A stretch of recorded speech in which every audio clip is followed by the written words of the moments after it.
put my motor on the back, moved my heavy tackle box back there, I put my gas can back there, I moved everything back to the back of the boat. Well, both boats set up in water about like that. Now, when I opened that throttle wide open, it was just a good trolling speed. It just didn't going through the water. So I went out, and the closest structure, they couldn't see exactly, but they'd see me, and I really put on a trolling shot. You should have seen that. Just basically, I go, ooh, and I'd zip around there and come up on the structure, and I hit it just right. I catch the fish and put it on the string.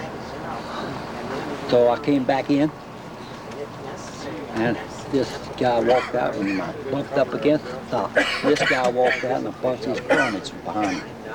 He said, "Hey, mister," he says, "you're a stranger around here?" I said, "Yeah." He says, "You ever fished this lake before?" And I said, "No." He said, "Well, friend, you've been fishing too fast." And I said, "Well, I've been doing this thing all wrong. I better start over." And with that, I reached down and got a limit of fish and threw them out in the lake. They're still on the stringer. I said, "I can sacrifice 10 fish to get that guy's attention." And he did. But if you hadn't been making that speed, you probably would have never got to sight. In Florida, we normally, even in the wintertime, we're doing 5 miles to 7 miles an hour. And when it gets hot, they really think we're water skiing. But this is what you got to do. Sometimes real slow, maybe the next day. So you got to, you don't just sit there and do this. You just go along with, this is like I'm checking out the shallows. I put on a little and I run for 5 minutes maybe, just to be sure I pass pretty good stuff. I take it off, go a little bit deeper. So that means that I can eliminate the shallows in about 15 minutes. If I don't hit him, he ain't there. And in the meantime, I go to the casting position where I know it. See, I check the shallows first, and if I know the structure, I go to the casting position, check it, because I'm be more thorough right quick. So I had the head of the biology department, University of Florida, out on the Florida Lake. And I throw the shallows a little bit out, and we were yakking, and I just throw the shallows. I went out and anchored the boat. I started casting with the cat out in the center of the lake. Went on the center of the lake, around the lake, and come up, and the lead sink come walking up there. And I made a couple of casts like that, and he said, "What are you doing?"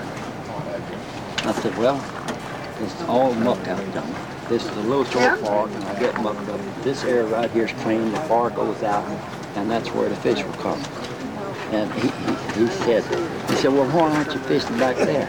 I said, "There's no fish back there." He says, "How do you know there's no fish back there?"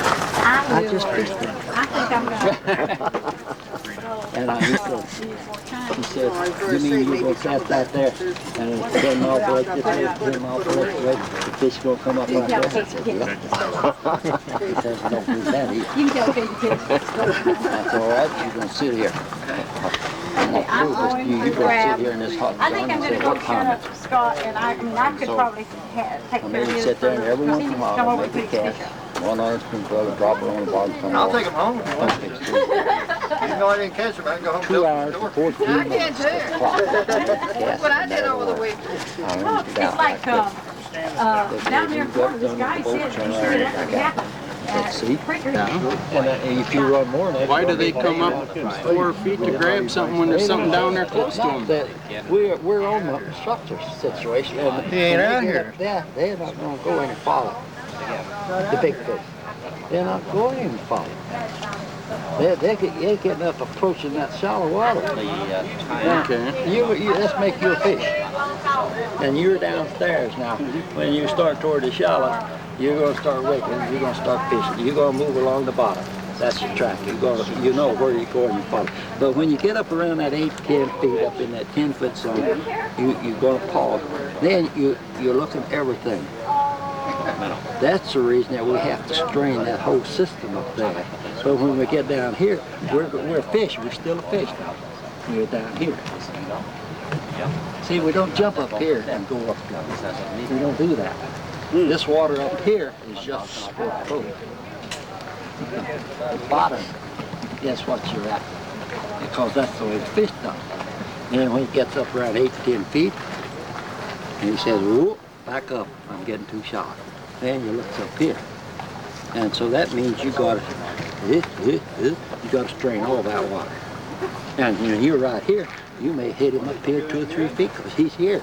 He's looking. See, he's up in the shallow water. So you gotta let him know you're around. You don't ever, if you try to sneak up on him, he's gonna spook you. But I stomp the bottom of the boat when I'm casting. I do everything. So I know I'm coming. Now he's looking for me. When I throw the lure, man, he'll hit it till he hits the water. And when my boat comes by, he come out of the weeds even and say, what is this? I'm going, you're spooky. That's why when you cast the shallows and that bait hits that water, those bass just disintegrate and go off a dry fall. Exactly, but not me. Well, I'm gonna make enough racket some way before I get to that stump or that thing or that weed bed. And he's gonna be looking.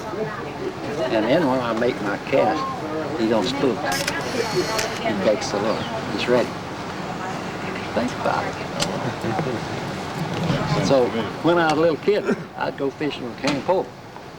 Now first I'd get my bait, a long cane pole. First thing I do is go up and make me a pile of rocks right beside it. And I'd throw a rock. And then we had a bite. And then a little bit I'd throw another rock. Didn't get a bite. And before I got very far down there in that pile of rocks, I was in them. I used to fish the side of a weed bed. And the fish had been farther up, the fish were back in the weeds. I just put a shiner, I was a little fella. I put a shiner up next to it, and I'd sit there.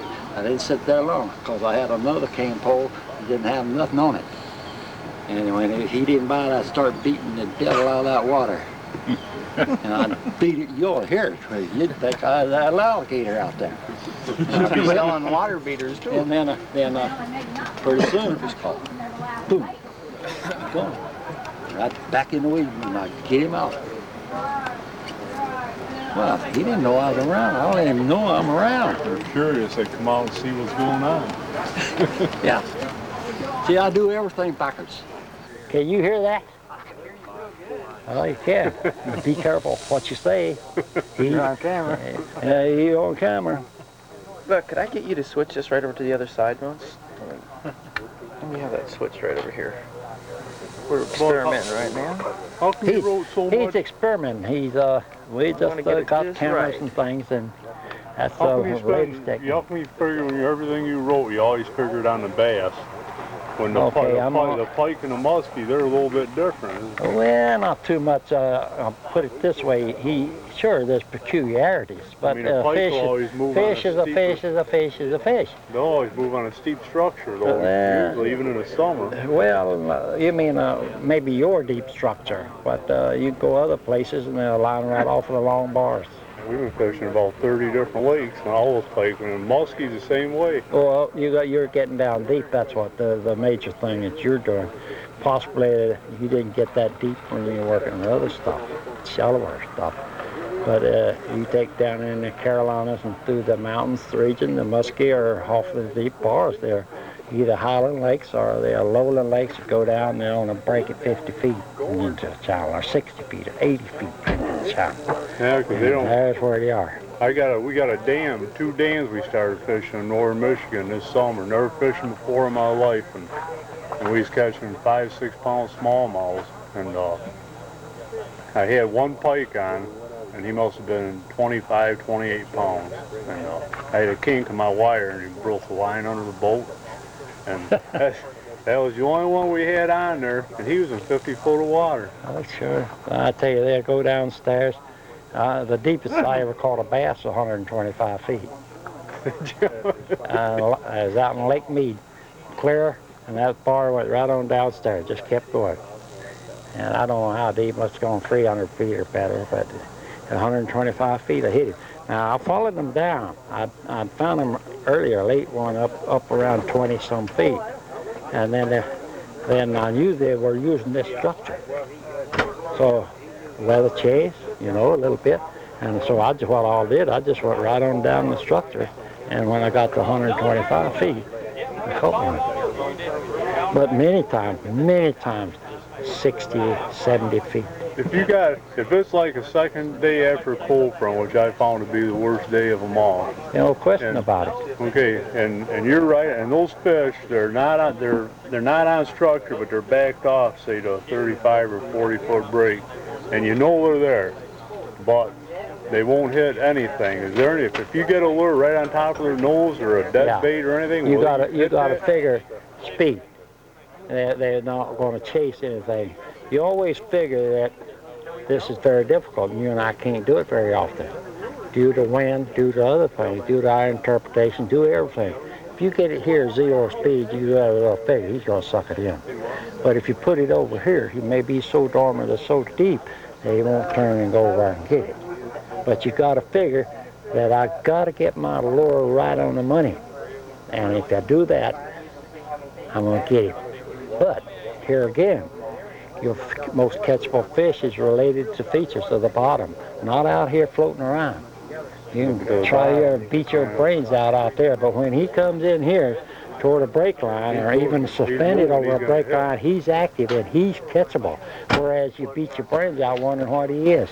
But when he gets related to a structure situation, watch out, he's catchable. Wait, what do you do? We got a lake that's got 55 foot of water in it. There's little sunken islands, maybe the size of a pickup truck, 4 foot difference in depth out in the 55 foot water. All the fish, if you mark them away from the islands, out in the deep water and the flats, you're never going to catch one. If they're up near those islands, you'll catch one now and then. Yeah. You will catch probably in the northern, you'll put some smallmouth, and you'll probably catch some walleyes on that hump. You're talking about a hump. But that way you'll ever catch a largemouth. He'll say the hump here, he'll be here related to something that goes all the way to the shallows. Whereas if it's got it down in the sanctuary depths now, you may find some of these other fish around it. But I think if you examine it very carefully, I don't think you'll ever catch a bass on this when it's way down there in the sanctuary depths. It's got to be up on the route. And if he comes up, let's say to 15 feet, the top of this, here's a hump. And suddenly it comes up from 18 to 15, 14 feet. He won't use it long because it doesn't go to the shallows. Shallows is 10 feet or less, see? That might be the and they'll come up there, but no. Now if it's a path around it, because you got to figure that he won't go downhill to go to the shallows. Yeah, he'd have to go downhill. So that will become a dead end. Bass don't go down here. You see, the bass won't go down that back side. But a pike will? Oh, I don't know. I think he might go around it. But way downstairs, I'd look down there and I'd see I may place some, maybe a walleye, but usually a smallmouth. But even then, it was related as a migration route to the shallows right close. But I've never found the bass on here, largemouth. He'll be over on the side. He go this way. He won't go that way. He goes this way. See, we found bass, like those smallmouth and the pike, when they move up on structure, it's usually on a sharper break. Where the largemouth, he'll come up on the long slope break. We'll pick. Well, this is true, but most of them, the sharper break is the real key. And I'm going to talk about the sharper break, I think, a little more Saturday night. And because those are the kind of questions. You got to remember when I talk, I give you the guideline that you follow. You don't particularly care whether one fish does it or another fish does it.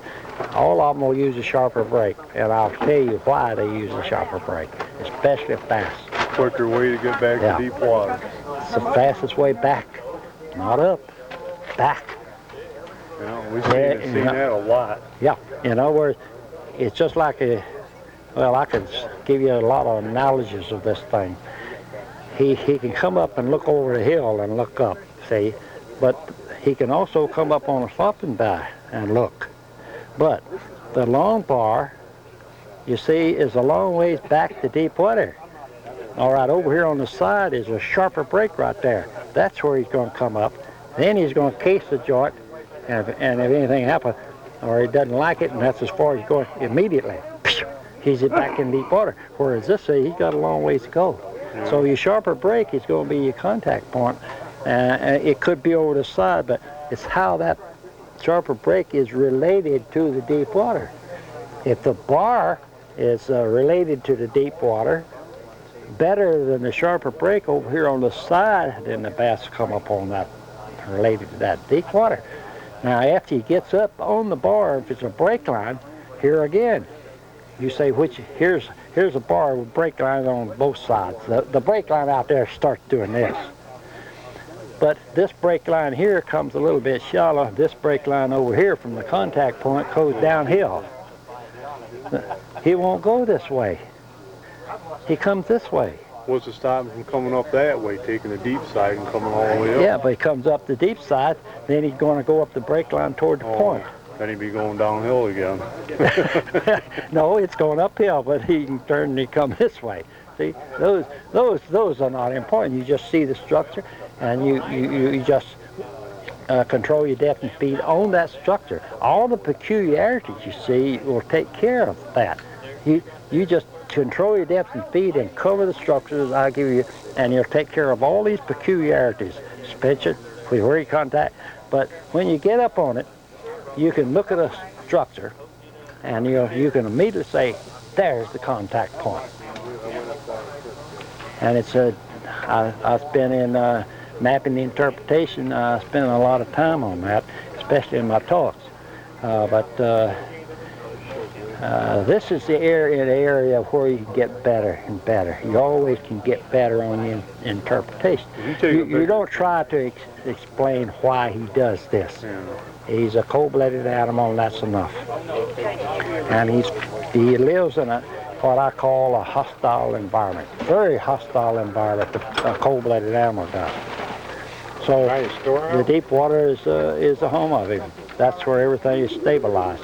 And when something happens to him, the weather's bad or anything, he doesn't run up in the woods and hide. The only sanctuary, only stabilizing force he's got is downstairs.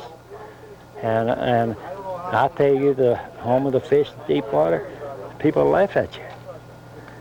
And all you have to do is analyze it. When you get below 30 foot, though, that gets rough trolling and trying to get right on top. This is true. But that's the mechanics of that.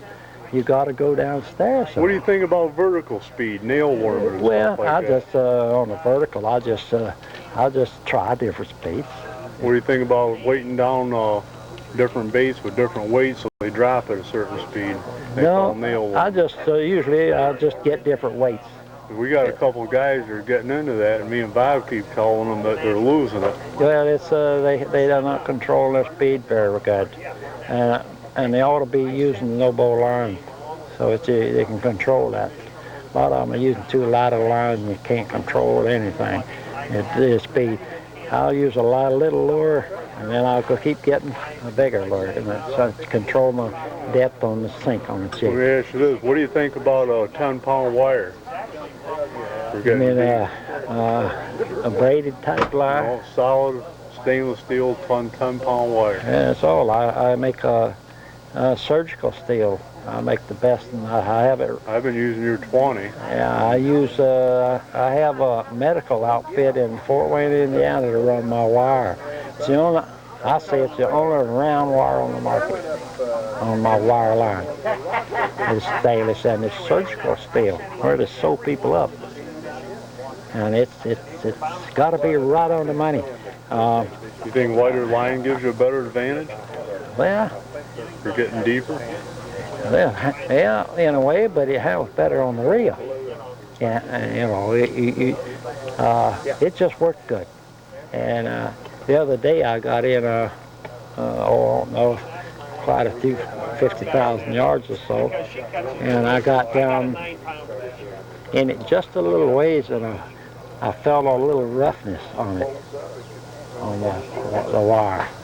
It was about that long, and down here was another little rough place. I just cut it off, and I just told them that I knew their quality of control. They have to have absolute control, and so 2 weeks ago I just mailed it, stuck it, and say, look this wire over. Lord, it massive, even telephones start ringing. They can't have stuff like that going out of the plant, and it's just a little rough. You That's know, all it they takes. hold it right on the money. It has to be.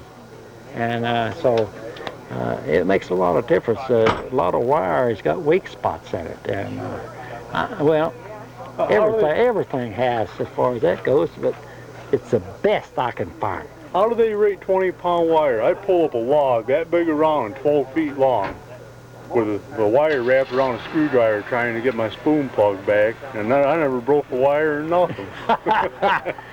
Well, I think a lot of times the weight exposure where you lift a dead weight with it. I'll tell you how I measured a line and go to Florida, you're in trouble. You don't have the depth, and it don't take much. You're in the muck all the time. You're just in trouble all the time. And then when it gets, you can't feel it as well when it's in the, trying to keep it out of the muck, and you just tip it and the lure's messed up. So I see guys not catching any fish, spoon pluggers even. I said, well, and I'm catching fish, and finally I'm showing them where to make the run, and they're not catching any fish. So I go over and check. They got 12-pound line. I said, go to 17. A little more buoyancy. Better don't control, drop so deep. right quick, and they start catching fish. I approach it this way. It's kind of unorthodox that I will take a certain diameter on the steel and I will say, put it 12. That's going to get you greater depth. It's still plenty strong, probably lift 50 pounds.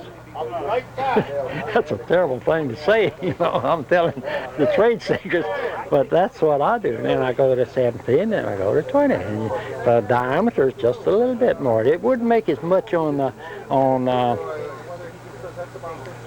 it wouldn't make as much on wire as it would on line. Now, my wire is all the stretches out, and I made it as stiff as I can make it in a hard, tight material. Per diameter, it isn't as strong as the soft stuff, per diameter. So I make a 12, and 17, 20, but strong enough. But if you're hanging up and losing lures, move up diameter, because you're probably running too much line, you're in a place where you shouldn't be, and you're bouncing too hard. You're going to lose lures, there ain't no question about that. If a guy don't lose in the lures, he ain't catch me fish.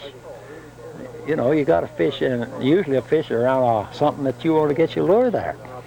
So you're going to hang up and you're going to have lures, but you increase your diameter. But anytime you increase your diameter, you're going to have to run a little bit more line to get that depth. Well, we thought of something new for wire too that works good. That's the only way to go. You know, we use a 10-foot no-bowl leader, 10 foot long.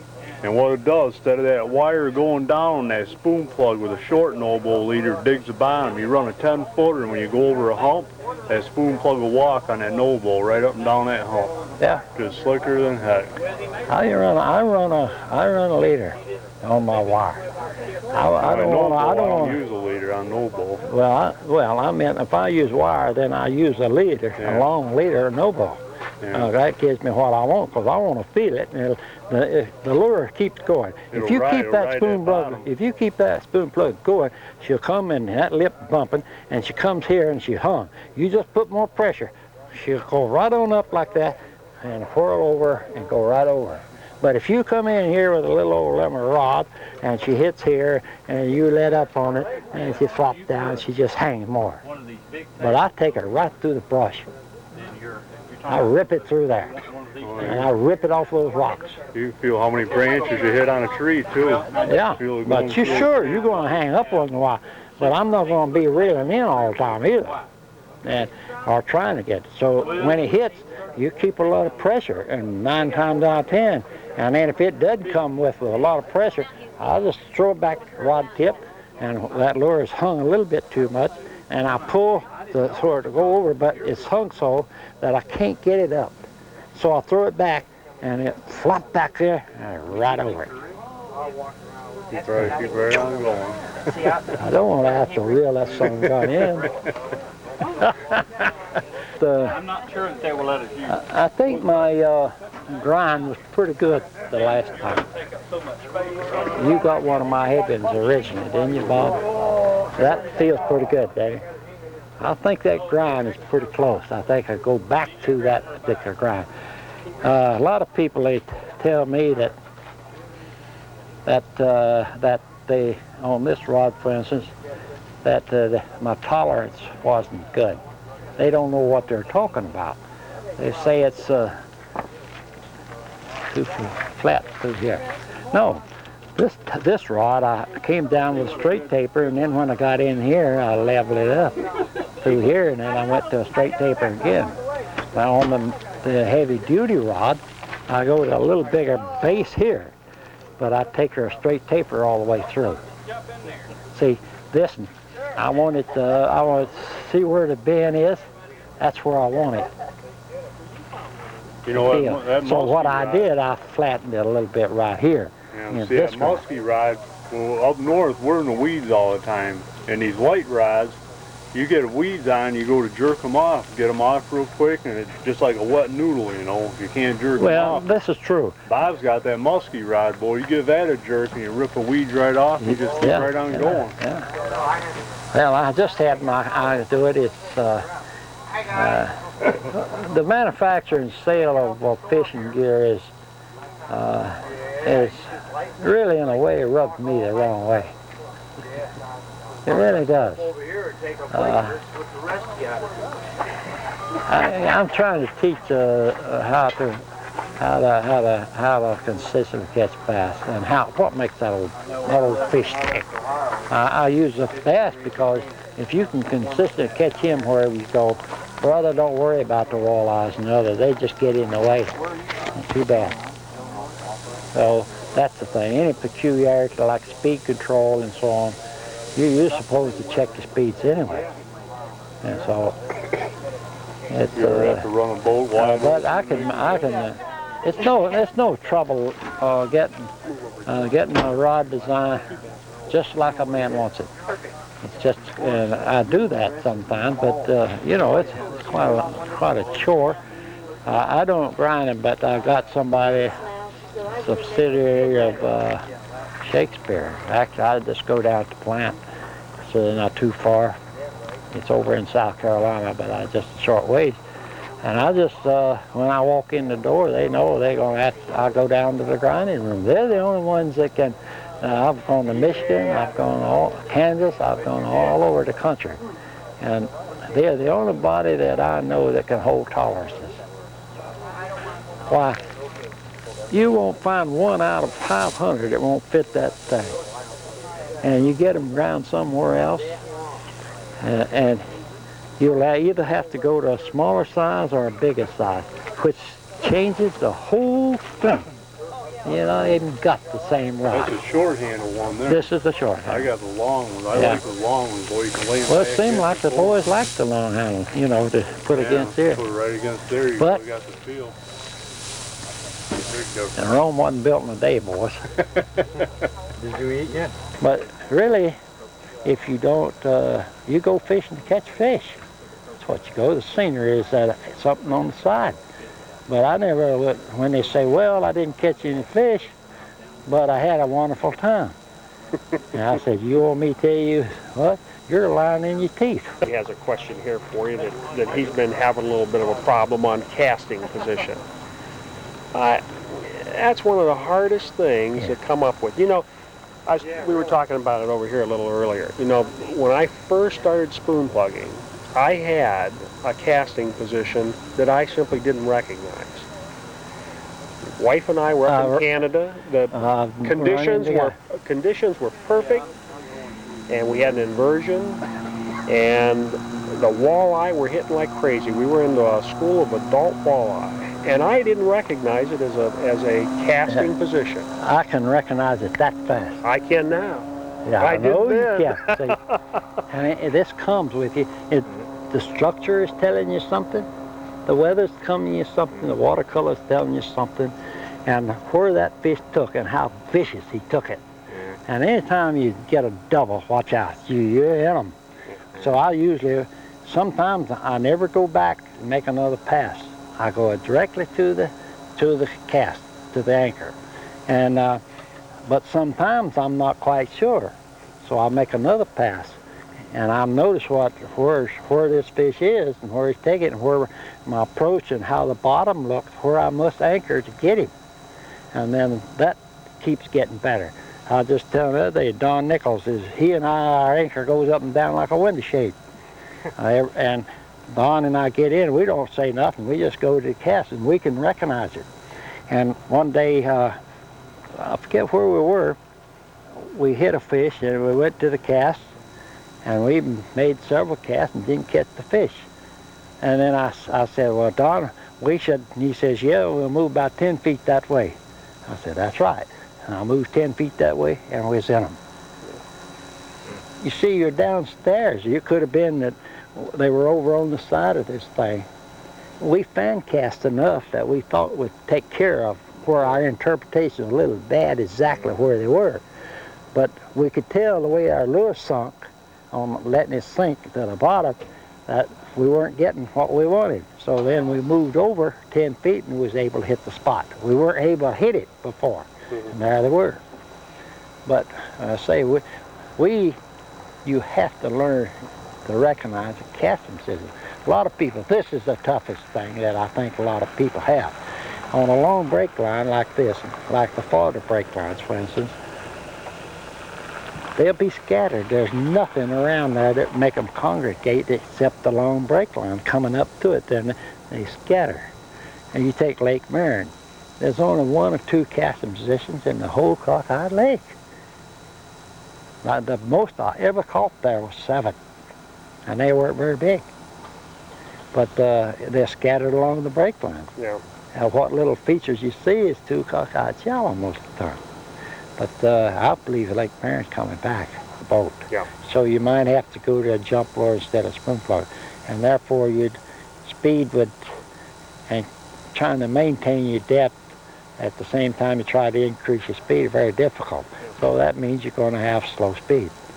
Whereas if you got a spoon plug down there, you can check your speeds out. That's where the big catches will be made with the spoon plug on the cast, not with a jump lure. It takes too long. You got to keep them in a frenzy if you want to catch a lot of them. You got to have them, and I prefer 3 in the boat instead of 2, and especially 2 in preference to 1, because I want them. Somebody got to keep those fish coming. Keep them going. And my first wife, she was the best I've ever seen. She could stay in a school of bass. It was unbelievable. She retrieved so fast, and she'd sink the bottom. She'd retrieve so fast, and every fish she'd get faster and faster and faster. And she's up to those. She was cranking, and the rod tip was bouncing at the same time. Many times I said, "Listen, you can land and put your own fish in the live well. I got to get in on this." But keeping them in a frenzy is part of the key. Very much important. Okay. In other words, you keep them in a frenzy. You don't fight them too long. I was fishing with the fish and tackle editor of Sporting Goods Dealer. He was over in North Carolina on the Virginia border, Bugs Island. And I had located these bass. I knew the bar, the river coming in, and it's a beautiful spot. And I knew it was a casting position, but every time I go, it wasn't that every time. But when I had him, I made a pass on it. Bingo, I had one. So I knew this right there. So I anchored the boat, and he had brought a little old light spinning rod along. Well, I knew he's going to be in trouble to begin with. So I made a cast with a spoon plug, and I had one coming. He had trying to get that little lure out there, and I had a spoon. I must have had 3 or 4 or 5 in the bottom of the boat kicking, and he was still trying to, and then he hung one. Well, by the time he hung it and messed around with it, and I told him, I said, "You're going to spook him." I said, "Since you've been fighting that fish, the rest of the fish are following him, and you're not getting him out of there." And I said, "Because those last 2 fish were getting closer and closer to the boat." And I said, "When they get here, we're really going to spook them." So he had this fish coming, and he's wrapping that rod around the boat. And he didn't know, how am I going to get the fish in the boat? And I said, "Well, I'll net him for you." And I had a 100 white redhead wound up on the end of my rod. And so I got the net, and I said, pull him on up here. And I looked down the water, and there was all those bass. And I just stuck my rod down, got me one over in the boat, and netted his. That was in. All over.